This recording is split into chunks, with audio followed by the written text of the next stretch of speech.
वो डिफॉर्मिटी देखनी है, शेप देखनी है फुट की कैसी है, ठीक है। पेस का मतलब क्या होता है? पेस, PES, पेस के बस प्लस प्लेनस, प्लेनस पढ़े होंगे आप लोगों ने, पढ़े थे? पेस के बस, पेस का मतलब क्या होता है? फुट। पेस का मतलब होता है फुट, केवस का मतलब केव, आर्च बनी, हाई आर्च आर्चेस। हुई ना, ठीक है। और पेस प्लेनस का फ्लैट। प्लेन हो जाता है, फ्लैट। कोई है क्रिकेटर जिसका पेस प्लेनस हो? हाँ, कोई क्रिकेटर ऐसा हो, मशहूर क्रिकेटर। सर वो तो बैड रनर नहीं होते? बैड रनर होते हैं ना, इसलिए तो वो हमारी टीम से भी आउट हो गया। कोई पता ही नहीं है यार, अब हर बैच वालों को पता, 10 लोगों को पता होता है, आपको तो ये कोई पता नहीं है। प्लस प्लेनस का पता नहीं है? पता है सर। हमारे एक क्रिकेटर को था, सबसे फास्टर बॉलर था, शुएब अख्तर। वो इसलिए तो टीम से आउट हो गया ना, भाग थी इससे ज़्यादा। शोल्डर में भी तो डिफॉर्मिटी थी ना, जैसे शोल्डर में भी थी और इसमें उसमें पेस प्लेनस था। इसमें ये बेसिकली जो आर्चिंग होती है ना, ये शॉकिंग होती है, शॉक अब्जॉर्बर होती है। जैसे गाड़ी के शॉक अब्जॉर्बर होते हैं, जंप्स कम लगते हैं, ये भी हमारे दिमाग को, हम स्मूथ चलते हैं, जंप्स कम लगते हैं। वो उसका पेस प्लेनस था, वो जो भागता था ना, तो उसकी वो उसको ना सही नहीं भागता था, तो उसको पेस प्लेनस है शुएब अख्तर का। तो अच्छा, ये पेस जो कीवर्स होता है, अब कुछ होते हैं नॉर्मली हाई आर्च होते हैं। अब जी मिडिल आर्च होती है ना, सारों में एक जैसी नहीं होती, किसी की थोड़ी सी होती है, किसी की थोड़ी सी ज़्यादा होती है, किसी की थोड़ी सी ज़्यादा, किसी और ज़्यादा होती है। ये वेरिएशन होती है, हर किसी में डिफरेंट होती है, एक जैसी नहीं होती, वेरिएशन होती है, लेकिन नॉर्मल होती है। अच्छा, अब एक पेस केवस होता है, एक नॉर्मली हाई आर्च पर्सन है, एक पर्सन ऐसा है जिसके ना उसकी मिडिल आर्च हाई आर्च है, नॉर्मल है। एक पेस केवस है, उसमें भी मिडिल हाई आर्च हो जाती है, तो उसमें फ़र्क कैसे करें कि ये पेस केवस है या मिडिल नॉर्मल वेरिएंट है?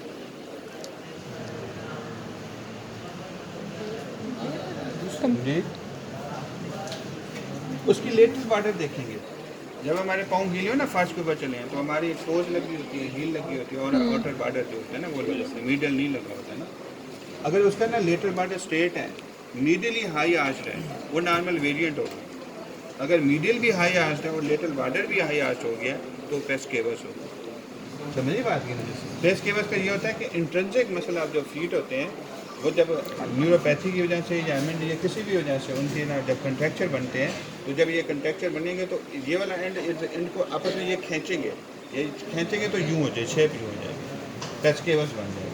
तो इसके भी इंट्रिंसिक मसल जब हैंड अगर न्यूरोपैथी की वजह से कंट्रैक्चर बनेंगे, तो ये वाला एंड यूँ चले जाएगा, ये आगे ये ऐसे खींचेंगे तो ये वाली जगह ऊपर चली जाएगी। अगर लेटरल बॉर्डर स्ट्रेट है तो वो नॉर्मल वेरिएंट है, नॉर्मल है। अगर लेटरल बॉर्डर भी हाई आ रहे तो पेस केवस होगा, ये फ़र्क है। अगर आपने कोई कहे ना, ये देखो इसकी मिडिल आर्च देखो, ये तो हाई लग रही है, तो ये क्या है, पेस केवस है, तो आपने लेटरल बॉर्डर देखनी चाहिए। अगर लेटरल बॉर्डर भी हाई है, सारे ये पेस केवस है, कहते हैं कि ये नॉर्मल वेरिएंट नहीं हो सकता, ये सारी ये लेटरल बॉर्डर का है आज, ठीक है ना। वो लेटरल जो बॉर्डर भी हाई आर्च हो, मिडिल भी हाई आर्च हो, तो पेस केवस हो।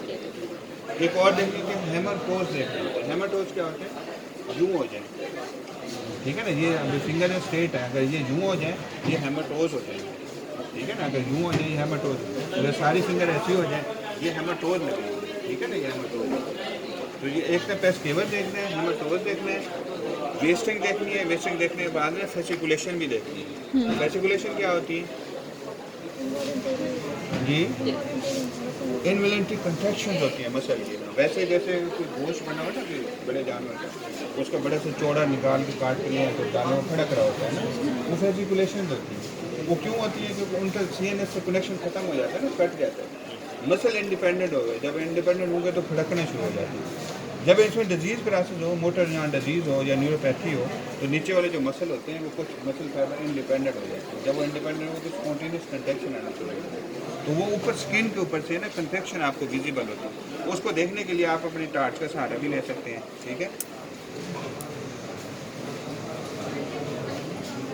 अब यहाँ मैंने जहाँ बल्ब पड़ा होगा, मैं देख रहा हूँ कि कंट्रैक्शन तो महसूस नहीं हो रही,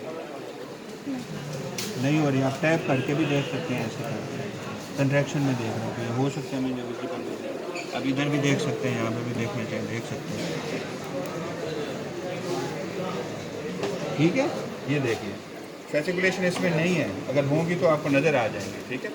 अब क्या देखना है बाल को न्यूट्रिशन में, देखें जब हम सर्जिकली एग्जामिनेशन करेंगे तो हमारे माइंड में और चीज़ें होंगी, उसमें फिर अल्सर होगा, स्वेलिंग होगी, उसमें वेस्कुलरिटी होगी, हेयर की डिस्ट्रीब्यूशन होगी, या उसके ना कोई शाइनी स्किन होगी जिसमें वेस्कुलर एबनॉर्मलिटीज होती हैं। तो सर्जिकली हम जाएंगे, अब हो गया सर्जिकल नाम होगा, तो उसकी जो लो लिम्ब और फीट का एग्जामिनेशन हमारे और पॉइंट होते हैं। हम करें न्यूरोलॉजिकल एग्जामिनेशन, उसमें मसल का मेजर रोल होता है, वो देखना होता है। उसमें वेस्टिंग देखनी होती है बाल का न्यूट्रिशन में, पेजिकुलेशन देखनी होती है, हेमाटोज देखने होते हैं, पेस्ट केबल देखना होता है। इसके अलावा कोई और डिफॉर्मिटीज़ है, अगर कोई एम्पुटेशन हुई पड़ी है, डायबिटिक पेशेंट है, आप उधर पड़ा हुआ है, मेल पेशेंट है, डायबिटिक एम्पुटेटेड हुआ पड़ा है, उसका बैक तो एम्पुटेटेड हुआ पड़ा है, वो आपको दूर से नजर आ रहा होगा। ये चीज़ें हमने देखनी है, ठीक है, न्यूरोलॉजी के बाल का न्यूट्रिशन में। अगर सर्जिकली देखना है तो अप्रोच आपकी डिफरेंट होगी।